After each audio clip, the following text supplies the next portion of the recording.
पर कनेक्शन में अब जुड़ते हैं आज के मैनेजमेंट के साथ और हमारे साथ मुथूट माइक्रोफिन के मैनेजमेंट से हम बात करेंगे और किस तरह से जो है फ्लैगशिप कंपनी माइक्रो लोन देने का कारोबार करती आई है। साउथ में कंपनी का कारोबार शानदार है।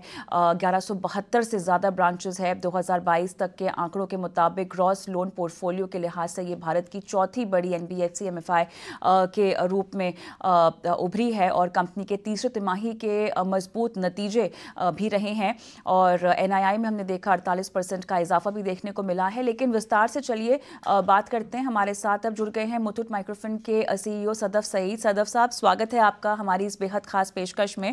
और जिस तरह से नतीजे पेश किए गए हैं उसमें अगर हम AUM ग्रोथ की बात करें तो ये काफ़ी रोबस्ट दिखाई दे रही है, लेकिन जो ग्रोथ रेट है सईद साहब, इसमें थोड़ा सा धीमापन आता हुआ दिखाई दे रहा है। क्या ये बेस इफेक्ट की वजह से है?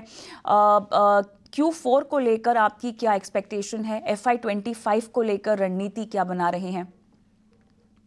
धन्यवाद Kavita ji. Good afternoon viewers 18 Sudesh के।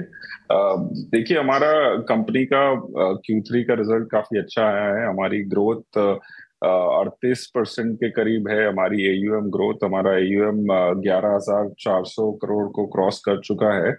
अगर आप ईयर ऑन ईयर देखें तो ये 38% की करीब ग्रोथ है और अगर क्वार्टर ऑन क्वार्टर देखें तो 6% ग्रोथ है। अगर आप CAGR लास्ट 5 महीने का 5 क्वार्टर का देखें तो 34% ग्रोथ हमने रिकॉर्ड करी है।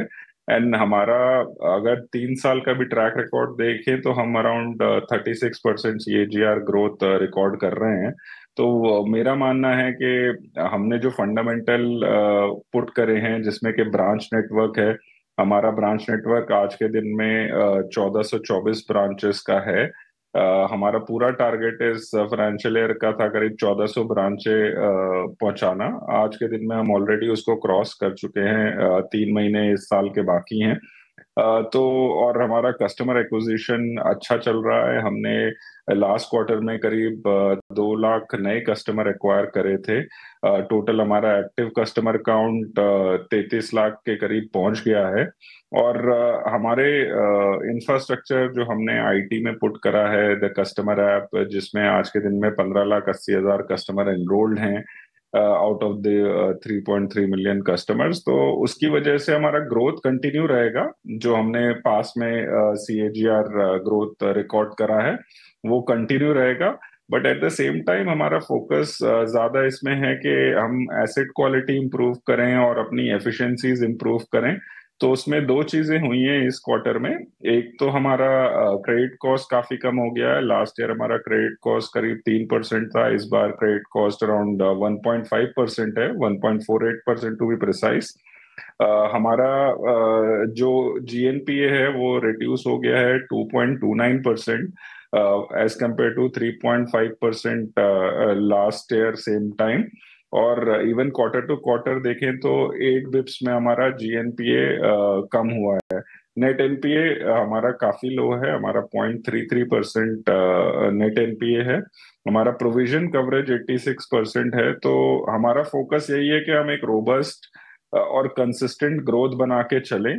तो मेरा मानना यह है कि हमने फंडामेंटल इंफ्रास्ट्रक्चर पुट कर दिया है, ब्रांच नेटवर्क, अच्छा अंडरराइटिंग मॉडल, अच्छा सोर्सिंग मॉडल और कलेक्शन मॉडल, और जिसकी वजह से हम एक रोबस्ट ग्रोथ पे कंटिन्यू रहेंगे। सईद साहब, काफ़ी सारे मेरे सवालों के जवाब तो आपने अपने पहले जवाब में ही दे दिए हैं, लेकिन एक स्पेसिफिक निम्स को लेकर मैं सवाल पूछना चाहती हूँ। क्योंकि ओवरऑल हमने देखा है पिछले कुछ क्वार्टर्स से MFI प्लेयर्स के लिहाज से निम्स में थोड़ी सी इम्प्रूवमेंट दिखाई दे रही है, लेकिन आपके लिहाज से निम्स पीक आउट कब तक हो सकती हैं? आपके लिए नॉर्मलाइज लेवल ऑफ निम्स की अगर उम्मीद मैं समझना चाहूँ तो वो क्या होगी आपके मुताबिक? सो कविता जी, हमारा निम ऑलरेडी 12.7% पहुंच गया है। And we believe this is a sustainable number. इसी नंबर पे हम आगे चल के काम करेंगे। इस निम का कारण दो हैं। एक तो हमारा जो पोर्टफोलियो हमने ओरिजिनेट करा है आफ्टर RBI की पॉलिसी, काफी ज्यादा डीरेगुलेशन करा था इंटरेस्ट रेट को RBI ने। तो उसके बाद जो ओरिजिनेट करा है वो अब बल्क ऑफ हमारा पोर्टफोलियो है। जो पुराना पोर्टफोलियो है वो मैच्योर होता जा रहा है, तो जो लोअर यील्ड पे पोर्टफोलियो था वो सब मैच्योर होता जा रहा है, और नए यील्ड पे पोर्टफोलियो है वो ज्यादा कंट्रीब्यूट कर रहा है हमारी इनकम को। तो एक वो फैक्टर है। दूसरा फैक्टर है कि हमारा इंक्रीमेंटल कॉस्ट ऑफ फंड कम हो रहा है। हमारा ओवरऑल कॉस्ट ऑफ फंड 11.2% है, बट हमारा incremental cost of fund around 10.4% है। तो हम जो जो बोरोइंग कर रहे हैं उसकी वजह से भी चीपर फंड्स अवेलेबल हो रहे हैं, उसकी वजह से भी निम एक्सपैंड हो रहा है। एंड हम आगे जाके बिलीव करते हैं, जो हमने एक अच्छा सक्सेसफुल आईपीओ करा था जिसमें करीब 760 करोड़ प्राइमरी कैपिटल हमने रेज करी थी। उसके बाद जो हमने इस साल का इस 9 महीने का रिजल्ट करा है जिसमें 340 करोड़ का प्रॉफिट आया है, उसके बाद डेफिनेटली मुझे लगता है कि हमें एक रेटिंग अपग्रेड की अपेक्षा है। अगर वो रेटिंग अपग्रेड आता है तो डेफिनेटली हमारे लिए A+ रेटिंग से हम AA रेटिंग में जाएंगे।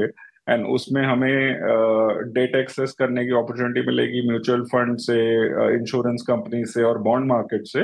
तो उससे भी हम डेफिनेटली अपना कॉस्ट ऑफ फंड नीचे ला सकते हैं, एंड हम आसानी से अपना निम मेंटेन कर सकते हैं। हमारा एफर्ट ये है कि हम अगर बेनिफिट गेन करते हैं तो हम अपने कस्टमर को भी कुछ बेनिफिट पास ऑन करें।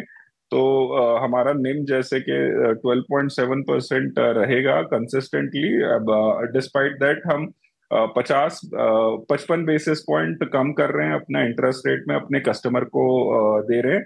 हमारा लो रिस्क कस्टमर्स में 55 बेसिस कम होगा, और कुछ कस्टमर के लिए 25 बेसिस इंटरेस्ट रेट कम करेंगे, बट डिस्पाइट दैट हमारा निम 12.7% रहेगा। चलिए सईद साहब, बहुत बहुत धन्यवाद, आपने समय निकाला, नतीजों पर बात की और आने वाली तिमाहियों में आपकी रणनीति क्या रहने वाली है इन पर भी जवाब दिए। धन्यवाद। और मार्केट एक्सपर्ट राघवेंद्र मेरे साथ जुड़े हुए हैं। राघवेंद्र, मुथूट माइक्रोफिन को लेकर क्या राय है आपकी? कविता जी, मैनेजमेंट ने बहुत ही कंफर्टिंग कमेंट्री दी है। खास बात यह है कि इन्होंने कहा है, एसर्ट किया है, एम्फेसाइज किया है कि इनका जो नेट इंटरेस्ट मार्जिन है, जो कि हालांकि काफी बैंक्स उसमें स्ट्रगल कर रही है, बड़ी बड़ी दिग्गज बैंक्स भी उसमें स्ट्रगल कर रही है, एनआईएम्स, निम्स जैसे कहते हैं, वो मुथूट माइक्रो फाइनेंस का एक सस्टेनेबल लेवल पे रहेगा, जो कि 12.7% पे इन्होंने कहा है, जो कि अपने आप में एक बहुत अच्छी उपलब्धि है। और ये कह रहे हैं कि हम ये बरकरार रखेंगे, ये एक पहला पॉजिटिव है। और दूसरा चीज जो होता है बोरोइंग कॉस्ट, जिस cost per Muthoot micro finance आगे पैसा लेगा, अपना कर्जा लेगा, वो ये कह रहे हैं कि हमारी आगे वाले कुछ क्वार्टर्स में ये रेट कम हो जाएगी, तो इनके एनआईएम्स काफी बढ़ेंगे, और इसमें प्रॉफिटेबिलिटी ये कह रहे हैं कि पास ऑन करेंगे। तो हमें लगता है ये लेवल्स पर स्टॉक बाय करना चाहिए। एक साल की अवधि के लिए 12 महीने तक अगर रखते हैं मुथूट माइक्रो फाइनेंस, तो इसमें 25% का अपसाइड पॉसिबल है, और एक टारगेट जो लक्ष्य बनता है वो 325 का आ सकता है। मुथूट माइक्रो फाइनेंस के रिजल्ट्स और जो कमेंट्री है वो काफी कंफर्टिंग है, और हमें लगता है ये एक अच्छा एनबीएफसी स्पेस में एक स्टॉक रहेगा अपने पोर्टफोलियो में एक साल की अवधि के लिए, फंडामेंटल बेसिस पर। ऑलराइट।